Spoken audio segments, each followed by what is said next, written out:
Jungle.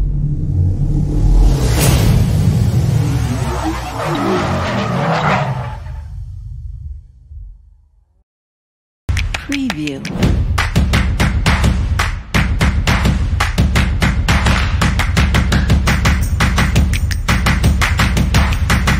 Preview.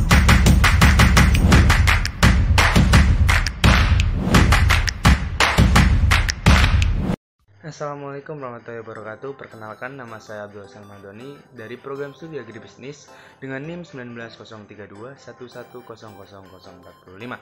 Di sini saya akan menjelaskan tentang apa itu CRM. CRM adalah Customer Relationship Management, berfokus pada merawat hubungan pelanggan, membangun dan mengelola hubungan antara perusahaan atau organisasi dan stakeholder. CRM membutuhkan penyusunan seluruh perusahaan strategi bisnis, termasuk semua penjualan dan saluran komunikasi. Untuk pemeliharaan sistematis hubungan pelanggan, fokusnya adalah berorientasi pada produk, berorientasi pada layanan, dan berorientasi pelanggan dan nilai yang dikaitkan dengan kegunaan pelanggan. Tujuan dari semua kegiatan CRM adalah untuk memperoleh dan meningkatkan nilai pelanggan, yaitu kepuasan pelanggan dan loyalitas pelanggan, serta profitabilitas pelanggan selama seluruh waktu hubungan pelanggan atau customer lifetime value. Dan untuk orientasi produk untuk orientasi pelanggan, yakni berfokus pada merawat hubungan pelanggan, membangun dan mengelola hubungan antara perusahaan. Lalu sejak tahun 1980-an, konsep kualitas yang komprehensif telah didirikan oleh perusahaan. Jaminan kualitas mencakup metode dan prosedur yang dirancang untuk mengenali dan menghindari kesalahan potensial atau kesalahan dalam produk. Standar ISO 9000 dikembangkan oleh organisasi internasional untuk standarisasi di akhir tahun 1980-an dalam rangka standarisasi jaminan kualitas. Lalu untuk selanjutnya, yakni ada slicing atau bagian tertentu dari kubus atau data yang dipilih, database.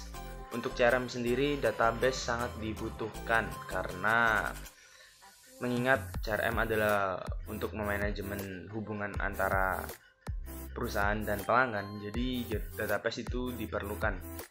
Entah itu untuk memfollow up ketika ada masalah atau untuk menghubungi jika ada promo-promo atau diskon-diskon tertentu dari perusahaan tersebut. Lalu tidak lain juga bisa untuk menyapa pelanggan, menanyakan kabar atau sekedar menanyakan bagaimana kepuasan dari pelanggan. Untuk CRM sendiri ada beberapa peraturan, yakni produk dan informasi harga. Produk informasi yang diperlukan untuk diberikan kepada pelanggan, informasi rinci tentang produk dan layanan, serta aspek penggunaannya dikomunikasikan melalui saluran yang sesuai. Lalu ada order dan penyelesaian pembelian. Perintah diterima dan pesanan pembelian dilepaskan. Transaksi pembayaran, perintah pembayaran untuk bagian produk dan jasa yang dirilis, dan penerimaan pembayaran yang harus diawasi. Lalu ada pengiriman dan penyediaan jasa. Produk dan jasa yang disampaikan melalui menggunakan jaringan distribusi. Lalu ada layanan yang meliputi subtugas, yakni instalasi, produk dipasang dengan pelanggan atau layanan yang disediakan. Pelatihan, pelanggan diperintahkan dan menantang dengan langkah-langkah pelatihan yang sesuai.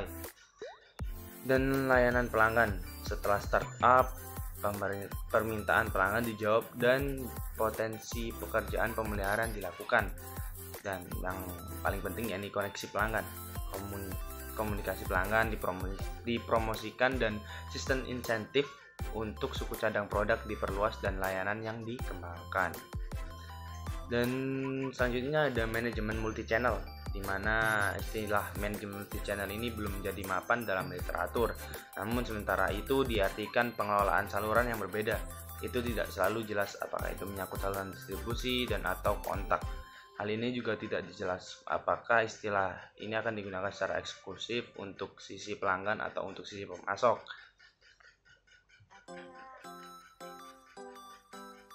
Penggunaan sistem CRM ini yaitu pusat interaksi tidak hanya memiliki akses ke gudang data pelanggan, tapi juga kadang-kadang menggunakan sistem untuk pemasaran, penjualan, dan layanan purna jual. Sebuah arsitektur target customer relationship management digambarkan pada ini ada customer data warehouse, lalu ada data mining, ada OLAP, lalu ada sales automation, bisa juga melalui komunikasi dari sales atau marketing, atau dari mungkin ada kayak iklan dan dapat komunikasi dari iklan juga. Electronic catalog product bisa juga menawarkan sistem penjualan. Lalu pengendalian customer relationship management. Tujuan dari sistem pengukuran kinerja harus merujuk potensi pendapatan dan pemeliharaan aset berwujud dan tidak berwujud dari suatu perusahaan. Dan studi kasus yang saya ambil ini dari PT Laziza Rahmat Sejahtera, di mana saya juga pernah bekerja di perusahaan tersebut. Yakni biasanya di PT Laziza ini menjalin hubungannya dengan cara ketika ada seorang customer melakukan pembelian di Laziza, lalu customer tersebut disambut seperti layaknya kita menanti keluarga yang lama tak berjumpa, dan juga tidak lupa menanyakan nama serta nomor telepon yang bisa dihubungi ketika ada sesuatu atau promo-promo yang bisa disebarluaskan melalui suatu media sosial. Lalu juga bisa digunakan ketika customer memiliki masalah. Jadi kita bisa memfollow up apa yang dikendalai oleh customer dan juga apa yang dikeluh kesahkan oleh customer tersebut.